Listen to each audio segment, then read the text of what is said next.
मेरे साथ चलने की शर्त पर कई लोग साथ चले, मगर कुछ लोग रास्ते में बदल गए और कुछ लोगों ने रास्ता ही बदल दिया। इसे पढ़ने के लिए पहले का कुछ नहीं आएगा ना, तब भी ये पूरा सीख कर 21 यूनिट की मुझे ज्यादा से ज्यादा प्रैक्टिस करनी। इलेक्ट्रोस्टैटिक और ग्रेविटेशन बच्चों आप साथ ही में करना।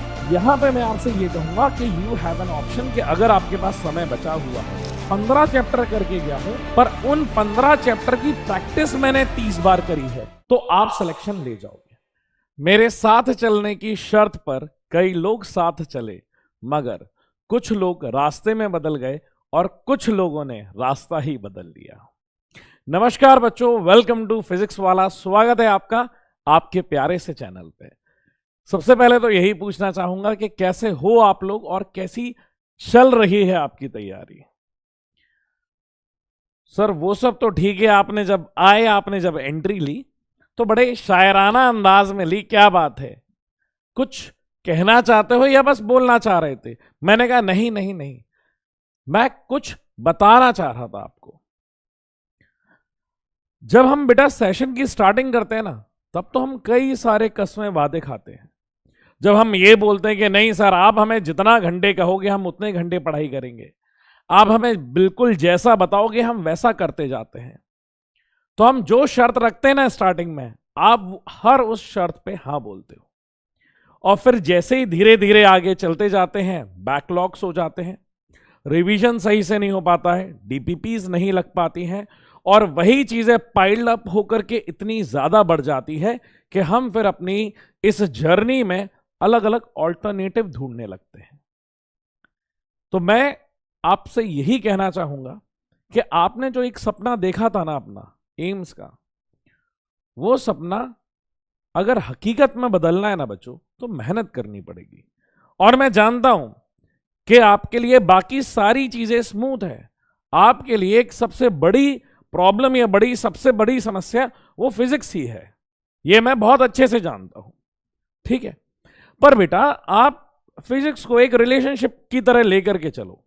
आप जितना समय उसके साथ बिताओगे ना, वो चीज उतनी ही ज्यादा बेहतर होती जाएगी। सिर्फ सोचने से नहीं होगा, करने से होगा। सिर्फ बोलने से नहीं होगा, इस पेन को उठाना पड़ेगा, प्रैक्टिस करनी पड़ेगी, तब जाके सिलेक्शन होगा। ठीक है बच्चों, तो सबसे पहले बेटा ये फिजिक्स को लेकर के आपका जो फियर है, उसके लिए मैं कुछ बातें बताना चाहूंगा। अभी मैं ये जो सेशन लेकर के आया हूं, ज्यादा बड़ा नहीं रखूंगा, ज्यादा ज्ञान की बातें भी नहीं करूंगा, वेरी क्विक एंड शॉर्ट। बस आपको सबसे पहले मैं आपको वेटेज दिखाना चाहूंगा बेटा यूनिट वाइज, 11th और 12th का सेपरेट बेसिस पे, जिससे कि आपको एक आइडिया लग पाए कि यार मेरे 11th में कौन से चैप्टर इंपॉर्टेंट है, 12th में कौन से चैप्टर है इंपॉर्टेंट है, जिससे कि ना कि सिर्फ एक ड्रॉपर बच्चा, बल्कि जो बच्चा 11th में है और 12th में है, उसको ये आइडिया लग पाए कि मैं अभी पढ़ते टाइम पे किस यूनिट पे मुझे बहुत ज्यादा ध्यान देना है या किस यूनिट की मुझे ज्यादा से ज्यादा प्रैक्टिस करनी है। स्टार्ट करते हैं बेटा सबसे पहले हम लोग 11th क्लास से। 11th क्लास में बेटा अगर हम लोग यूनिट की बात की जाए, तो सबसे पहले ही बेटा यहां पे मेजरमेंट मतलब आपकी यूनिट्स एंड डायमेंशन आ जाती है। मैंने इंडिविजुअली लिखा हुआ है, आप बस ये देख लीजिए, इसका परसेंटेज 20% है। इसके बाद बेटा बात करूं, सेम अमाउंट ऑफ परसेंटेज बेटा हमारी हीट का भी है, और यही इंपॉर्टेंट परसेंट हमारा फ्लूइड का है। मतलब अगर 11th का वेटेज देखूं तो मेजॉरिटी ऑफ पोर्शन बेटा मुझे यूनिट एंड डायमेंशंस, फिर हीट और फिर प्रॉपर्टीज ऑफ सॉलिड में मिल जाता है। ये सर आप कैसे कह सकते हो या किस बेसिस पे कह सकते हो, या आपकी इस कही बात का मैं किस रेफरेंस पे ये कहूं कि ये कही गई बात सही है? तो बेटा ये बेसिकली जो चार्ट बनाया गया है ना, ये आपके प्रीवियस ईयर जो क्वेश्चंस आए हुए हैं, जिस चैप्टर से आए हुए हैं और उनका बेटा ईयर, उनके बेसिस पे ये परसेंटेज लिखा गया है। क्लियर है? ये बेटा आपके 11th के हैं, ये आप देख सकते हो, और ये आपके 12th का पार्ट है। दोनों को कंबाइन करके बेटा आपका 11th और 12th का ये वेटेज बनाया गया है। क्लियर है? तो यहां पे देखा यूनिट्स एंड डायमेंशन, यहां पे बेटा आपका केटीजी, और ये हो गया आपका सॉलिड एंड फ्लूइड। ठीक है? हाँ सर। यहां पे बेटा बात करें तो सबसे ज्यादा आप ये देखो कि ये वाला जो पार्ट है ना बेटा, that is a part of modern physics. ठीक है? ये करंट एंड इलेक्ट्रिसिटी है। आप ये दोनों यूनिट याद रखना यहां से मैं वो समझाने वाला हूं कि जिस बच्चे की अभी बिल्कुल तैयारी नहीं हुई है, उस बच्चे को यहां से बहुत ध्यान से सुनना है। मैं ये मान के चल रहा हूं कि आप ने अभी तक इस पोजीशन पे हो जहां पे आपको बेसिक मैथ्स तक नहीं आता है। मैं वहां से शुरुआत कर रहा हूं कि अपन यहां पे t इक्वल्स टू 0 से यहां से अपन जर्नी शुरू कर रहे हैं। तो क्या हो सकता है अगर आप अभी भी ध्यान से मन लगा के पढ़ें। शुरुआत बेटा ऐसे चैप्टर से कराऊंगा जहां पे ये सारी एक इंडिविजुअल यूनिट है। ये यूनिट्स को जब आप पढ़ना शुरू करोगे, इससे पहले कोई यूनिट पढ़ने की जरूरत नहीं है। मैं उन चैप्टर से शुरू करूंगा जिनका वेटेज ज्यादा है और जहां से बेटा याद करने में कम समय लगेगा, उसको तैयारी अच्छे से कर सकते हो। अपन पहले वहां से शुरू करेंगे। तो यहां पे बेटा सबसे पहली जो यूनिट आ जाती है वो मॉडर्न फिजिक्स की आ जाती है। मॉडर्न फिजिक्स के ही अंदर मैंने सेमीकंडक्टर बेटा ऐड किया है। अब इसका रीजन सुनो बेटा। सबसे पहले तो आप जब 12th पास करके नीट का एग्जाम देते हो या 12th में हो, तो आप लोग बेटा बोर्ड के बेसिस पे अपने इस पार्ट को ऑलरेडी करते हो, क्योंकि आप 12th में थे, आपने बोर्ड की तैयारी करी होगी, तो आपने अच्छे से पढ़ा होगा। बस उसी के प्रैक्टिस क्वेश्चन ज्यादा करने हैं। ये वाली यूनिट बेटा सेम रिलेटेड होती है हमारी केमिस्ट्री से, तो बच्चे को और ज्यादा कॉन्फिडेंस आ जाता है कि हाँ यार ये रिलेशनशिप मैंने कहीं ना कहीं तो देखे हुए हैं। तो इसको बेटा बाकी सारी चीजें छोड़ो, क्या हुआ क्या नहीं हुआ है, सबसे पहले मॉडर्न फिजिक्स को निपटाओ। ज्यादा समय भी नहीं लगेगा, तो मैं मान के चलता हूं बेटा ये 5 दिन में आप ये मॉडर्न फिजिक्स आराम से कर लोगे और यहां पे 7 to 10 क्वेश्चंस आप अटेम्प्ट कर लोगे। 7 से 10 क्वेश्चंस यहां से आने ही आने हैं। मिनिमम बता रहा हूं 7 आएंगे ही आएंगे, इससे कम नहीं हो सकता है। सबसे पहले आप इस यूनिट को बेटा कंप्लीट करिए। इसे पढ़ने के लिए पहले का कुछ नहीं आएगा ना, तब भी ये पूरा सीख जाओगे। अगली जो यूनिट आ जाती है बेटा वो हीट आ जाती है। हीट में भी सेम है। हीट में बेटा थर्मल की बात करे जाए, केटीजी की बात की जाए या थर्मोडायनेमिक्स, बेटा ऑलरेडी ये केमिस्ट्री में आप पढ़ चुके हो। आपका इसको लेकर के कॉन्फिडेंस 10x है। आप कोई चीज ऑलरेडी जब सब्जेक्ट में पढ़ लेते हो ना कि यार एडियाबैटिक प्रोसेस तो मुझे पता है, कन्वर्जन ऑफ हीट मुझे पता है, टेम्परेचर स्केल मुझे पता है, तो बेटा ज्यादा चीजें नहीं बचती हैं। आप ऑलरेडी उस टॉपिक को लेकर के पॉजिटिव होते हो। तो आपको पहले ये चैप्टर और ये यूनिट खत्म करनी है। यहां से ही बेटा 5 से 6 क्वेश्चंस आएंगे ही आएंगे और मात्र 4 दिन लगेगा, क्योंकि आप थर्मोडायनेमिक्स केटीजी ऑलरेडी केमिस्ट्री में जानते हो अच्छे से। और इसको सीखने के लिए इसकी जरूरत नहीं है, इसको सीखने के लिए इसकी जरूरत नहीं है। अगर बेसिक मैथ्स भी नहीं आती तब भी ये दोनों आराम से ले जाओगे, कोई प्रॉब्लम नहीं आएगी। कोई वेक्टर्स का इस्तेमाल नहीं है, तो बिल्कुल चिंता मत करो। अगला आ जाता है बेटा यूनिट एंड डायमेंशन। मैंने आपको पहले ही बताया मैं ऐसे चैप्टर्स ले रहा हूं जहां पे क्वेश्चन ज्यादा और दिन कम लगने वाले हैं, और ये इंडिविजुअल यूनिट है। आप पहले अप्रोच समझिएगा। क्लियर है? तो आप जब यूनिट एंड डायमेंशन करने वाले हैं बेटा, मात्र आपको 2 दिन लगेगा। क्लियर है? इसमें डिवाइसेस मतलब स्क्रू गेज, वर्नियर कैलिपर जरूर करिएगा, एरर करिएगा। 3 सवाल आएंगे ही आएंगे। फेवरेट पोर्शन चल रहा है आजकल नीट का यूनिट एंड डायमेंशन। ये 3 चीजों को करने में बेटा आपको किसी की रिक्वायरमेंट नहीं है। ठीक है? उसके बाद बेटा आ जाते हैं properties of fluid. Properties of fluid में आप करोगे तब भी मैं कह रहा हूं ना कि वेक्टर्स की रिक्वायरमेंट नहीं है। बेसिक चीजों से आपकी प्रॉपर्टीज ऑफ फ्लूइड हो जाएगा। 6 दिन लगेंगे। 4 क्वेश्चन बेटा आएंगे। सरफेस टेंशन से आएगा ही, मॉड्यूलस से आएगा ही आएगा। तो यहां से बेटा ये 4 क्वेश्चन हो जाते हैं। करंट एंड इलेक्ट्रिसिटी ऑलरेडी बेटा आप लोगों ने 12th में पढ़ा था, पास होने के लिए पढ़ा था।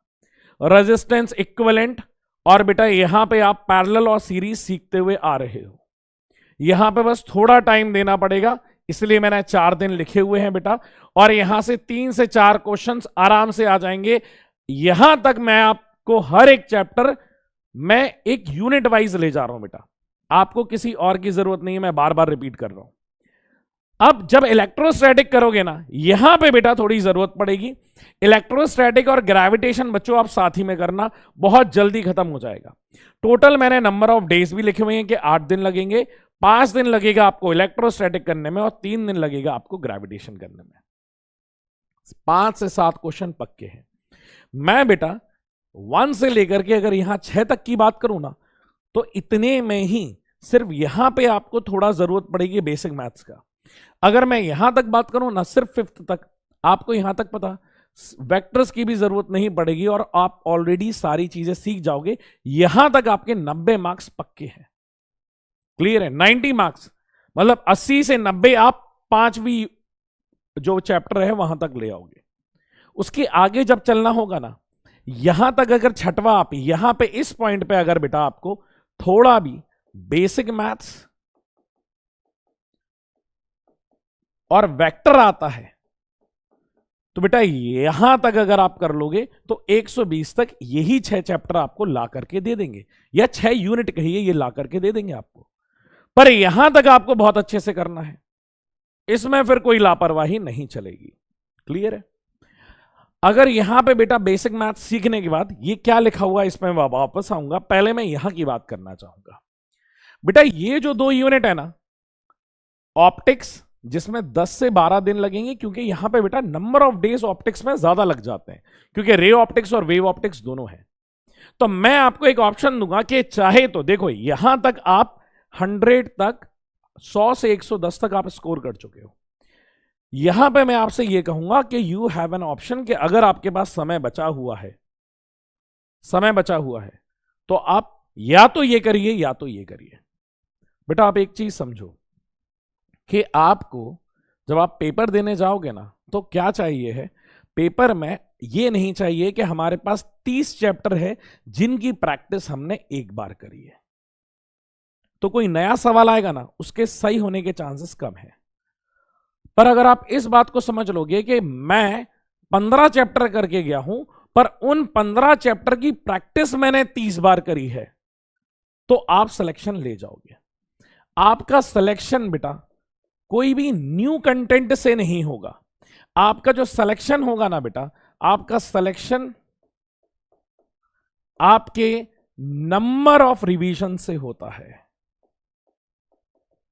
कि आप जितना पढ़ के जा रहे हो, आपने उसका रिवीजन बहुत बार किया है।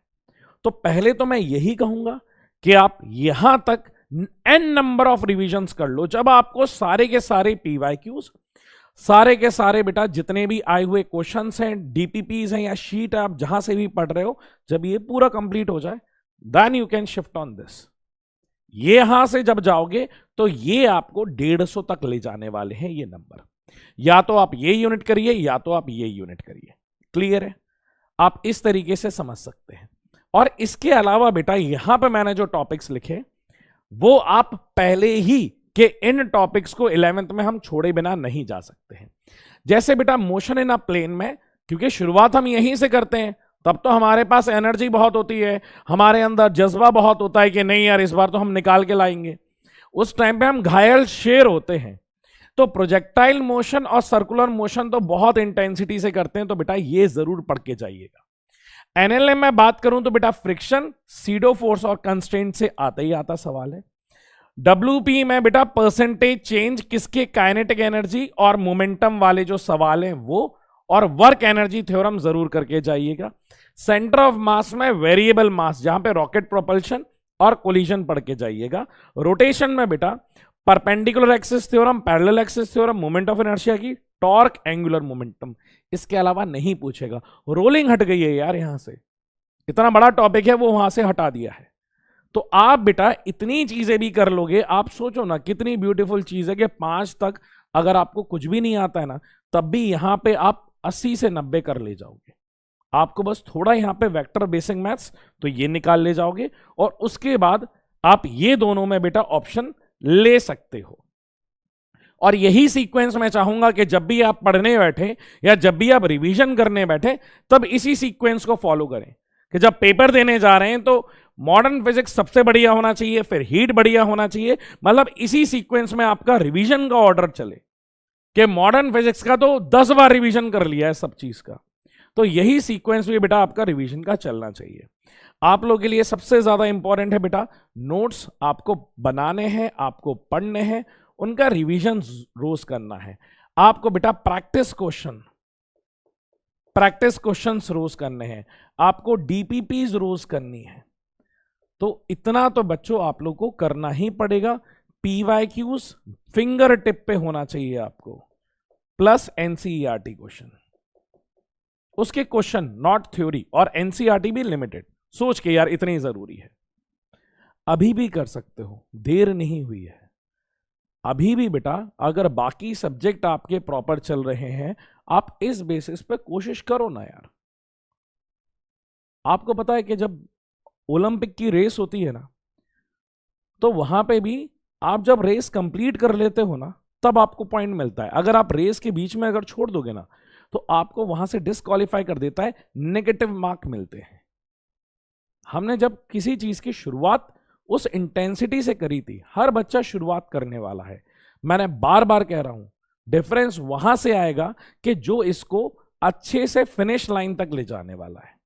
तो अभी भी बच्चों समय है, focused, concentrated, topic wise, unit wise पढ़ो, ये सबसे इंपॉर्टेंट यूनिट्स हैं। और यहां पे बेटा मैंने जिस बेसिस पे ये सारी बात कही है, ये उनके पीवाई के क्वेश्चन है। अभी भी देर नहीं हुई है, गिव योर बेस्ट शॉट और आराम से दो, होगा। समझ में आ रहा है कि नहीं? तो बिल्कुल टेंशन नहीं लेने का। चलो, ख्याल रखना, पढ़ाई करना, आपके मुस्कुराता रहना बहुत ज्यादा जरूरत है, क्योंकि परेशानियों से सिर्फ दुविधा आती है, अगर मुस्कुराओगे तो वहां से हल निकलेगा। तो ज्यादा परेशान मत हो, जितनी शिद्दत हो या जितनी मेहनत हो ना, एक बार दो ना, गिव योर बेस्ट शॉट ना, अपना जितना बेस्ट हो सकता है वो एक बार दो। क्लियर है? और फिर होगा नहीं होगा उस टाइम पे देखेंगे, अभी उसके बारे में चिंता मत करो। अभी बस दो, मुस्कुरा के दो, बढ़िया से दो। जो यूनिट दी है थोड़ा गौर करना उसके लिए, क्या इंपॉर्टेंट यूनिट्स हैं, करके जरूर जाइएगा। ख्याल रखिएगा। टाटा, बाय बाय, सी या।